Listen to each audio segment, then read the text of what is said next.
Assalamualaikum warahmatullahi wabarakatuh. Salam guru penggerak. Perkenalkan, saya Irawati Muhammad Amin, calon guru penggerak angkatan 11 dari Kabupaten Bulukumba. Pada video kali ini, saya akan menampilkan aksi nyata diseminasi budaya positif di lingkungan sekolah saya, yaitu UPT SMA Negeri 18 Bulukumba. Selamat menyaksikan. Pendidikan, guru penggerak menghamba pada murid, kreatif rancang pembelajaran, hargai potensi, tingkatkan prestasi, lahirkan profil pelajar Pancasila. Belajar, bergerak, berbagi untuk negeri, kita menjalin kolaborasi. Belajar, bergerak, berbagi untuk negeri, demi bakti pada Ibu Pertiwi.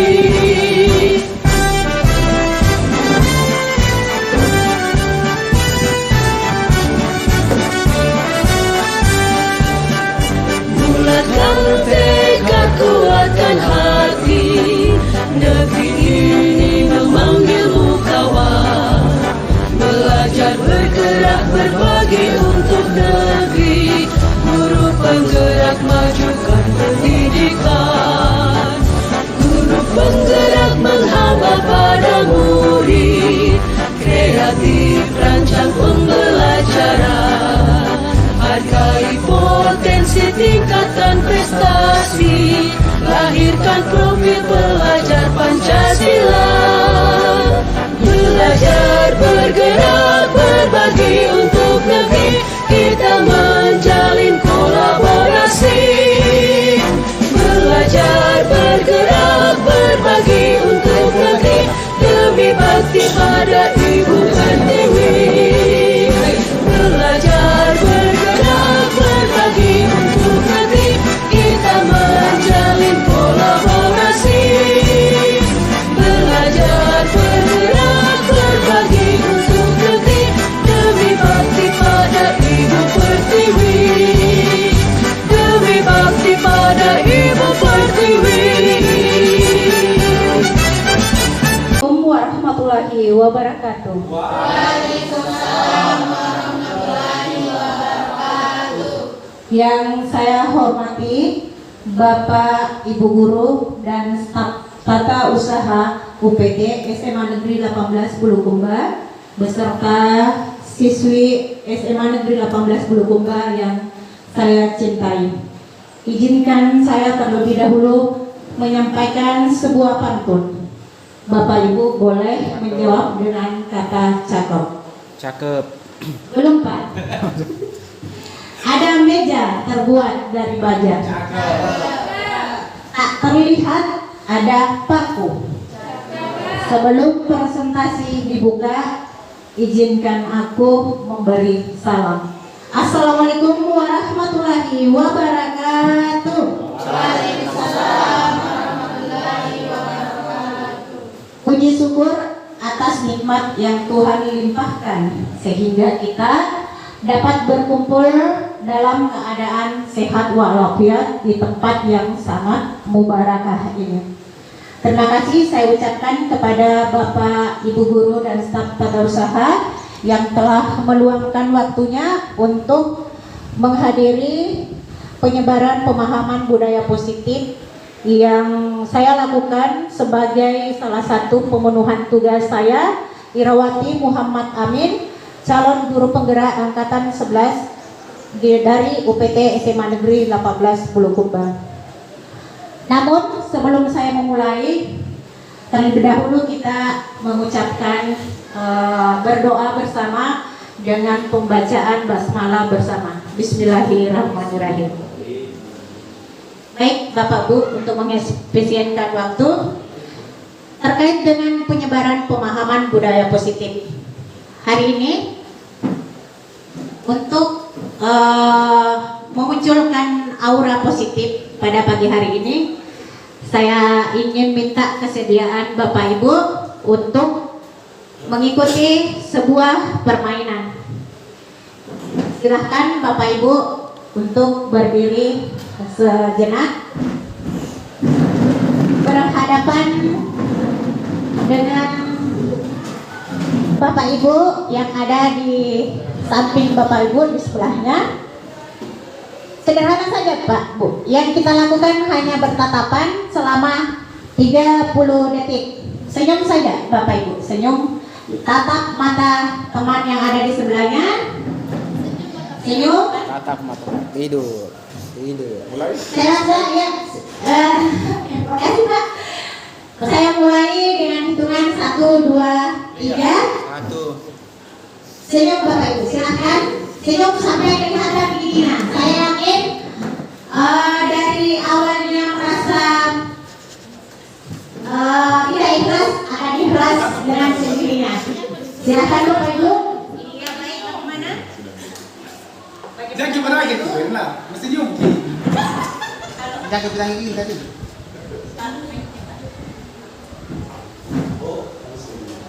Kasih satu lagi. 4, 2, 3, 2,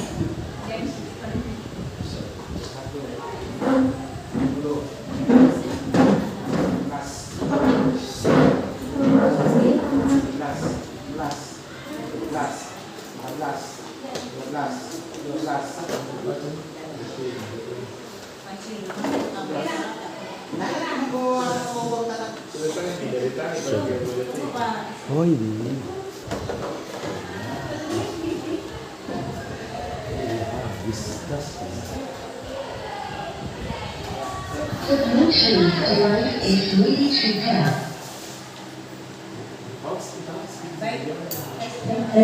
Baik Bapak Ibu, kita lanjutkan dalam hitungan 1, 2, 3. Satu.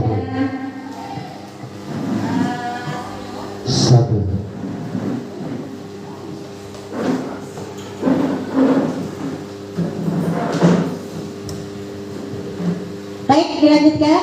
Segera tatap wajah teman yang berada di sampingnya. Silahkan senyum. Insya Allah dengan sendirinya akan muncul senyum keikhlasan. Ya, mulai. Silahkan Bapak Ibu.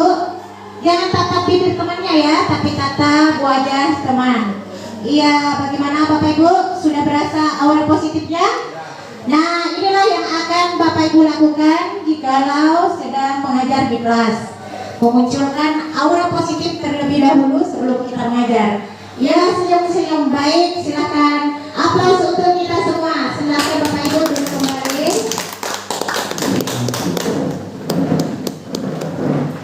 Baik, langsung saja saya memulai. Izinkan saya untuk menampilkan beberapa konsep penting tentang budaya positif. Pada kesempatan kali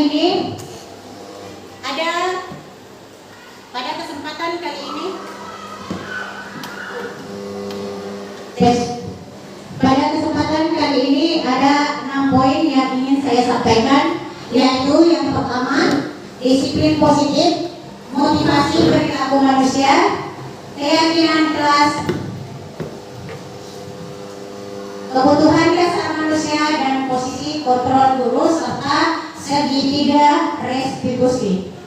Baik, sedikit saya memaparkan bahwa disiplin positif merupakan salah satu cara penerapan disiplin yang bertujuan untuk menumbuhkan kesadaran, memberdayakan peserta didik tanpa imbalan atau penghargaan, reward ataupun ancaman dan hukuman. Nah, tugas kita sebagai seorang pendidik tujuannya adalah menciptakan peserta didik yang memiliki disiplin diri sehingga mereka mampu berperilaku mengacu kepada nilai-nilai kebajikan universal dan memiliki motivasi intrinsik dalam perubahan ke arah yang lebih baik.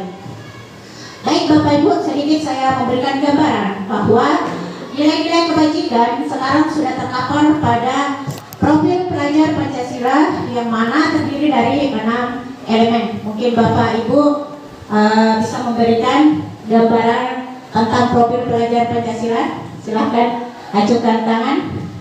6 elemen profil pelajar Pancasila. Yang pertama, beriman dan bertakwa kepada Tuhan Yang Maha Esa serta berakhlak mulia. Yang kedua, mandiri, gotong royong, berkebinekaan global, kreatif, serta inovatif. Yang kedua, materi yang kedua yang saya ingin paparkan adalah motivasi perilaku manusia. Mungkin ada di antara Bapak Ibu yang ingin memberikan suatu masukan tentang pengertian atau arti motivasi. Silahkan Bapak Ibu. Mungkin ada di antara kalian yang ingin memberi masukan apa itu motivasi. Ada? Atau ada dari siswa? Apa itu motivasi? Siapa yang bisa memberikan gambaran? Baik, motivasi adalah dorongan yang muncul dari dalam diri siswa itu sendiri. Sesuai dengan konsep materi yang kami pelajari pada pendidikan guru penggerak, ada 3 motivasi perilaku manusia. Yang pertama yaitu untuk menghindari ketidaknyamanan atau hukuman. Kedua, untuk mendapatkan imbalan, penghargaan dari orang lain. Dan yang ketiga, untuk menjadi orang yang mereka inginkan dan menghargai diri sendiri dengan nilai-nilai yang mereka percaya. Artinya apa di sini Bapak Ibu serta anakku sekalian, bahwa motivasi itu bisa berasal dari diri sendiri maupun dari orang lain. Nah, keyakinan keras ini sangat menarik. Mungkin di antara kalian sering mendengar apa itu keyakinan keras. Mengapa keyakinan keras? Mengapa bukan peraturan keras? Sebenarnya seperti ini. Keyakinan keras dan peraturan keras itu adalah 2 konsep yang berbeda, namun memiliki peran penting dalam menciptakan lingkungan positif pada saat kita belajar. Adapun pembentukan keyakinan keras yaitu harus bersifat abstrak,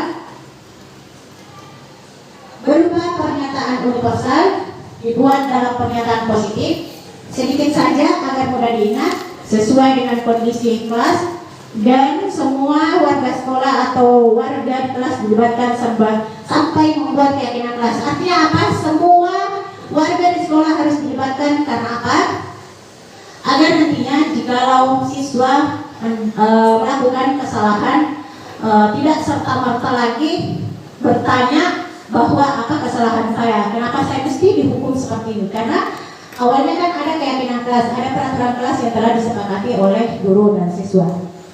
Lanjut. Baik, sebelum kita masuk di materi kebutuhan dasar manusia, saya harap kesediaannya kembali Bapak Ibu. Saya akan melakukan ice breaking sejenak. Saya akan bagi menjadi 2 clue. Clue hijau, clue hitam, clue hijau, clue hitam, clue hijau, hitam, hijau, hitam, hijau, hitam. Jadi coba perhatikan baik-baik. Jikalau saya mengatakan hijau, berarti hijau yang menepuk pundak hitam. Begitupun sebaliknya. Kita tes ya. Silakan Bapak Ibu untuk berdiri sejenak. Sejenak bisa berdiri, kesediaannya berdiri sejenak Bapak Ibu. Ingat, hijau, hitam, hijau, hitam, hijau, hitam, hijau. Hijau, hitam. Bapak hijau. Iya Pak. Iya. Oke, kita mulai. Silakan Bu Nuryanti berdiri. Bapak silakan kesediaannya berdiri dulu. Baik, keluarnya apapun sih dari ice breaking ini supaya kita kembali fokus. Baik, perhatikan keluarnya hitam.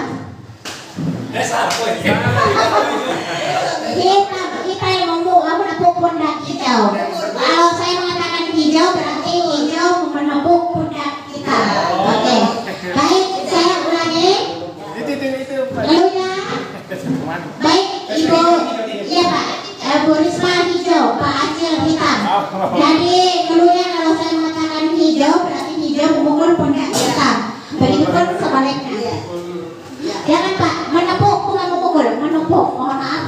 salah ucap, menepuk ya. Itu fungsinya agar organ-organ tubuh kita bisa kembali normal untuk membuat kita konsentrasi kembali.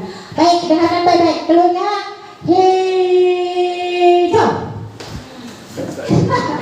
Hitam. Iya, aplaus untuk kita semua. Oke, kita lanjut di materi selanjutnya mengenai kebutuhan dasar manusia. Ya, ini sebenarnya menarik. Saya ingin tanya Bapak Ibu, kira-kira sebagai manusia Bapak ingin diapain Pak? Sebagai manusia Bapak ingin apa? Kira-kira Bapak ingin apa sebagai manusia? Ingin disayangkah? Ingin diperhatikankah? Ingin dicintainkah? Bunda, Ibu Muti? Menghargai dan dihargai. Iya, terima kasih. Kalau siswa, si cantik butuh diapain? Baik. Pak Abdul Rahman. Kalau saya ingin disayangi dan ingin diperhatikan. Oke, aplaus untuk semuanya. Itulah kebutuhan dasar manusia. Namun terlebih dahulu kita harus bersama mengetahui bahwa kebutuhan dasar manusia adalah segala sesuatu yang kita lakukan untuk mendapatkan apa yang kita inginkan. Menarik. Sebenarnya seperti ini. Sebagai seorang istri, jujur saja saya pribadi sebagai seorang istri, apabila kebutuhan kita tidak dimengerti oleh suami, terkadang kita merasa uring-uringan, ngambek dan lain sebagainya. Begitu pula dengan siswa kita. Apabila kita tidak pahami kebutuhan dasar siswa kita, mohon maaf, terkadang siswa melakukan dalam tanda kutip kenakalan. Artinya nilai-nilai positif yang ada pada siswa itu berkurang dengan sendirinya.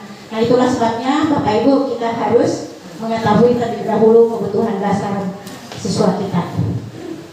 Baik, terkait dengan apa yang Bapak Ibu katakan tadi, bahwa kebutuhan dasar manusia itu dibagi atas 5. Yang pertama, bertahan hidup, kasih sayang dan diterima, penguasaan, kebebasan dan kesenangan. Penjabarannya bahwa bertahan hidup itu seperti kita butuh makanan, pakaian, tempat tinggal, keamanan, kesehatan. Ya, kasih sayang dan diterima. Saya pun jujur butuh disayang, ya, rasa diterima, dipelukkan dan sebagainya. Penguasaan, penjabarannya butuh harga diri, keinginan untuk dianggap memimpin, berprestasi, diakui dan didengar. Kebebasan, penjabarannya mandiri, memiliki pilihan, mencoba hal baru, mampu mengendalikan arah dirinya. Sedangkan kesenangan yaitu bermain, humor, antusiasme dan tertawa. Ini kayaknya berterkini. Baik, inilah 5 posisi kontrol guru. Ya Pak,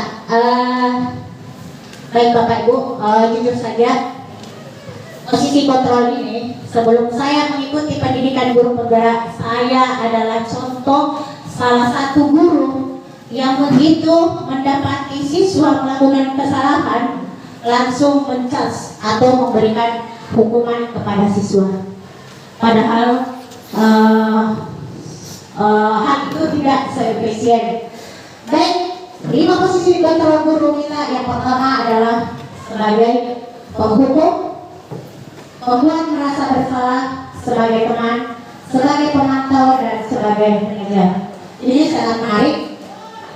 Sedikit saya memberikan gambaran bahwa posisi kontrol guru sebagai penghukum, misalnya kita memberikan kata-kata seperti ini apabila kita menemukan siswa yang melakukan kesalahan. Kenapa sih kamu melakukan kesalahan itu? Kenapa sih kamu seperti itu? Itulah ciri guru sebagai penghukum. Yang kedua, posisi kontrol guru sebagai pembuat merasa kesalahan. Artinya di sini contoh kalimatnya seperti ini. Ketika siswa melakukan kesalahan, kita terkadang mengucapkan, Ibu merasa kecewa sama kamu, Bapak merasa kecewa sama kamu. Kenapa sih kamu kamu melakukan hal itu, nah itu adalah posisi kontrol guru yang di posisi pembuat merasa bersalah. Dan yang ketiga, posisi kontrol guru sebagai penahan. Saya rasa banyak guru seperti ciri ketiga tersebut. Contoh lainnya seperti ini. Jadi kita bisa menjadi teman, ayolah. Jadi kita bisa menjadi sahabat, ayolah ceritakan apa kendala kamu sehingga kamu melakukan kesalahan tersebut. Seperti itu, guru sebagai teman. Guru sebagai pemantau. Artinya apa di sini? Kita seolah-olah mendidik siswa, kita seolah-olah mau tahu dari A sampai Z kenapa siswa tersebut melakukan kesalahan. Dan yang terakhir adalah posisi kontrol guru sebagai manajer. Artinya apa? Di sini lebih halus dari pemantau, tetapi memberikan solusi yang terbaik. Baik Bapak Ibu, contoh penerapan posisi kontrol apakah aku? Baik Bapak Ibu, silahkan bertanya pada diri sendiri. Kira-kira saya sebagai guru berada di posisi kontrol mana? Kalau kita mendapati kata atau kalimat seperti yang saya tampilkan di slide, kamu tidak pernah benar melakukannya. Apakah kita berada di posisi kontrol sebagai penghukum, pembuat merasa bersalah, teman, pemantau, atau manajer? Apabila kita menemukan siswa dan kita memberi kata seperti ini, kamu tidak pernah benar melakukannya. Kira-kira kita berada di posisi kontrol di mana Bapak Ibu? Pemantau, teman, atau penghukum? Ya, boleh dijawab. Posisi kontrol apakah aku? Apa rencanamu? Apa rencanamu untuk menyelesaikan masalah ini? Kira-kira kita di posisi kontrol mana ini? Teman. Nah, apa rencanamu untuk menyelesaikan masalah ini? Apakah sebagai teman, pemantau, atau sebagai manajer? Ya? Kamu tidak pernah benar melakukannya. Iya. Mohon maaf Bapak Ibu, slide-nya agak berkedip-kedip, mungkin juga kelelahan. Bagaimana kalau kita menemukan kalimat seperti ini? Kamu tidak pernah mendapatkan nilai jika tidak mengerjakan tugas. Manajer kah? Atau sebagai pemantau? Manajer. Iya, manajer. Baik. Kembali lagi. Yang terakhir, segitiga restitusi. Apabila Bapak Ibu menemukan siswa yang melakukan kesalahan, kembali lagi Pak, saya jujur saya contoh seorang guru yang sebelum mengikuti pendidikan guru penggerak, saya adalah salah satu contoh guru yang begitu mendapati siswa melakukan kesalahan, saya langsung memberi hukuman tanpa saya mengajak siswa dialog. Padahal konsep materi inilah yang mengajarkan saya setelah mengikuti pendidikan guru penggerak. Artinya apa? Ada cara tersendiri yang sebenarnya wajib kita tahu Bapak Ibu guru. Sebenarnya saya berdiri di sini bukan untuk menggurui Bapak Ibu guru, tetapi saya berada di sini sama dengan tujuannya sama-sama untuk belajar. Ternyata ada kata baru yang saya dapati, yaitu segitiga restitusi.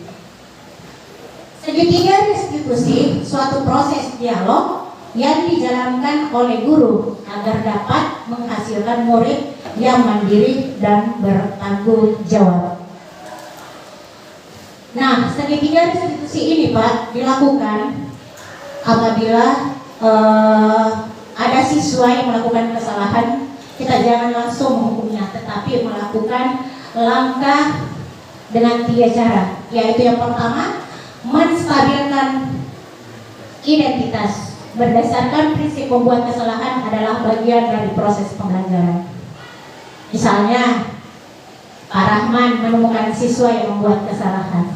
Cobalah Pak mengajak siswa tersebut untuk dialog. Jangan langsung dihukum. Kamu itu terlambat lagi, Kevin. Kamu itu mengganggu temanmu lagi, keluar dari kelas. Padahal hal seperti itu kurang efisien. Apa yang mesti kita lakukan Bapak Ibu? Ada kalimat yang sangat indah kita berikan kepada siswa kita. Antara lain, kita ajak dialog dengan cara berbuat salah itu wajar. Tidak ada manusia yang sempurna. Ibu bapak juga pernah melakukan itu. Ibu bapak tidak mau mencari siapa yang salah, tapi ibu bapak ingin mencari solusi dari permasalahan ini. Kamu berhak merasa begitu. Nah, coba kita resapi, renungi sampai ke dalam hati kita. Alangkah indahnya kata-kata ini jika kita utarakan apabila kita menemukan siswa kita berbuat kesalahan. Ajaklah berdialog, jangan langsung mencas, menghukum tanpa kita tahu apa sebabnya mereka terlambat, apa sebabnya mereka jarang masuk ke kelas, seperti itu. Yang kedua, validasi tindakan yang salah. Berdasarkan prinsip setiap perilaku berupaya memenuhi suatu kebutuhan tertentu. Contoh kalimatnya juga seperti ini. Kamu pasti punya alasan mengapa melakukan hal ini. Padahal kamu bisa melakukan hal yang lebih buruk dari ini ya. Kamu pasti bangga karena telah melindungi sesuatu yang penting buatmu. Kamu melakukannya karena mempertahankan sesuatu yang penting bagimu. Contoh kecil yang saya berikan. Terkadang di kelas ada siswa yang jahil sekali. Terkadang mengambil atau merobek buku temannya. Nah, jangan kita langsung marahi, kita panggil. Kenapa kamu seperti itu? Kenapa apa yang mendasari kamu melakukan seperti itu? Kamu tahu enggak? Hal ini merugikan temanmu. Seperti itu kata-kata kita ya. Namun kita manusia biasa, terkadang di luar nalar kita. Begitu sudah jam siang, siswa membuat kesalahan, terus kepala pusing, di dalam kelas juga panas, semuanya bercampur aduk. Iya, pekerjaan menumpuk, ya. Jadi terkadang kemarahan itu muncul dengan sendirinya, akhirnya melupakan hal-hal yang sebenarnya harus kita lakukan seperti ini. Jujur Pak, Bu, saya bukan merasa bahwa saya sudah lakukan ini, enggak. Saya sebagai calon guru penggerak bertahap melakukannya, bukan secara menyeluruh, tapi memulai bertahap. Dengan sendirinya saya memberikan kesadaran diri saya sendiri bahwa ternyata siswa kita butuh juga diperhatikan. Seperti itu Bapak Ibu. Dan yang ketiga, menanyakan keyakinan. Berdasarkan prinsip teori kontrol bahwa pada dasarnya kita termotivasi secara intrinsik. Nah, ini juga contoh kalimatnya. Apa keyakinan kelas kita? Nilai-nilai apa yang telah disepakati bersama? Seperti apa gambaran sebuah kelas yang ideal menurut kamu? Kamu ingin menjadi orang yang seperti apa? Nah, kembali tadi bahwa itulah gunanya kita membuat keyakinan kelas, kesepakatan yang harus dibuat oleh guru dan siswa. Jangan dibuat oleh guru saja, ya, tapi harus dicas bahwa dipatuhi oleh siswa. Sebenarnya kita kurang tepat melakukan seperti itu, bukan salah ya, tapi kurang tepat. Nah, hal-hal yang seperti inilah yang harus kita terapkan. Nah, ini adalah contoh penerapan segitiga restitusi yang saya pernah videokan dan saya pernah upload di YouTube sebagai bahan tugas saya, pemenuhan tugas saya sebagai calon guru penggerak. Nah, Bapak Ibu, itulah 6 konsep penyembasan budaya positif yang saya lakukan, yaitu dengan cara menerapkan budaya positif di sekolah kita. Terlebih dahulu harus membuat keyakinan kelas. Ya, bisa dimasukkan di topi PMM Pak. Setelah membuat keyakinan kelas, apabila ada siswa yang melakukan kesalahan, terapkanlah posisi kontrol yang tadi sempat saya paparkan, dan kemudian kita menyelesaikannya dengan segitiga restitusi. Saya berdiri di sini Pak, Bu, dengan besar hati, siap untuk bekerja sama apabila kita menemukan siswa yang terkendala atau bermasalah. Nah, itulah penjelasan konsep positif yang saya sampaikan kepada Bapak Ibu Guru. Diharapkan Sekolah SMA Negeri 18 Bulukumba melahirkan siswa-siswa yang memiliki nilai positif. Ini untuk pengembangan sekolah kita. Itu harapan kita semua. Sampai Sampai di sini penyampaian saya. Mohon maaf bila ada kekurangan. Acara selanjutnya adalah sesi diskusi. Silahkan Bapak Ibu kalau ada yang ingin ditanyakan dan ada yang sama-sama kita mau benahi tentang budaya positif yang ada di sekolah kita, saya memberikan kesempatan kepada Bapak Ibu. Silahkan. Mungkin Pak Acil, ya silahkan.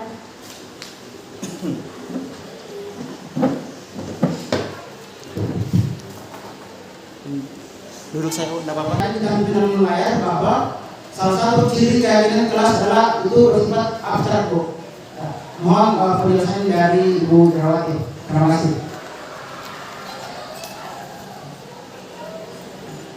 Baik, aplaus untuk Pak Acil. Iya, kurang semangat aplausnya untuk Pak Acil. Baik Pak Acil, sangat luar biasa pernyataan dan pertanyaannya bahwa Pak Acil sudah membuat keyakinan kelas.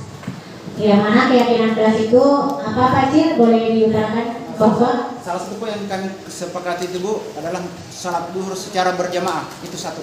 ya, salat duhur secara berjamaah. Artinya Pak Acil kebingungan dalam hal apa? Pelaksanaannya atau bersifat Acil mungkin masih kurang paham Pak Acil? Silahkan.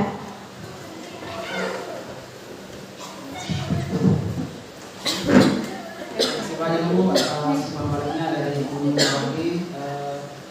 Sebuah pemaparan yang sangat luar biasa, informatif dan edukatif, dan mudah-mudahan apa yang disampaikan oleh Ibu Irawati itu bermanfaat buat kita semua dan menjadi bahan pembelajaran kita selanjutnya agar bagaimana kita kemudian itu bisa mengubah kebiasaan kita sebagai guru dan bagaimana kita menjalankan tugas kita sebagai posisi kontrol guru. Mungkin itu. Assalamualaikum warahmatullahi wabarakatuh. Alhamdulillah, saya ucapkan terima kasih kembali karena jujur saya berada di sini bukan tujuan untuk menggurui Bapak Ibu guru, tapi kita sama-sama berdiskusi untuk perbaikan potensi kita sebagai guru ke depannya. Jadi melalui diskusi ini dan melalui kesempatan kali ini saya juga mengharap dengan besar hati agar Bapak Ibu tergerak hatinya, bergerak dan menggerakkan untuk sama-sama mendaftar calon guru penggerak di angkatan 12. Insyaallah kita sama-sama belajar. Artinya apa? Kita sama-sama mengibaskan budaya positif baik di sekolah kita, baik untuk siswa maupun untuk lingkungan sekolah. Ada lagi Bapak Ibu yang ingin ditanyakan? Baik, kalau sudah tidak ada, presentasi dan diskusi ini saya tutup. Sebelum saya tutup, saya mohon kesediaannya Bapak Ibu kembali untuk mengatakan cakep karena akan saya ucapkan lagi sebuah pantun. Baik Bapak Ibu, hari Jumat memungut kerang. Tumis sedikit buat arisan. Mohon maaf jika ada yang kurang. Semoga presentasi saya bermanfaat. Terima kasih Bapak Ibu. Assalamualaikum warahmatullahi wabarakatuh. Silahkan dicicipi ala kadarnya. Silahkan nak, siswaku ini agak tegar. Silahkan Bapak Ibu. Terima kasih kembali. Semoga bantuannya untuk mengikuti diskusi ini bernilai ibadah dan insya Allah kita diberi kesehatan ke depannya. Assalamualaikum warahmatullahi wabarakatuh. Perkenalkan, saya Erwana B dari kelas 12 MIPA 2. Saya sangat senang diajak berdiskusi bersama Ibu Irawati Muhammad Amin untuk dapat mengendalikan diri dari perilaku teman sekelas saya. Saya akan belajar untuk lebih bersabar dan menghargai teman.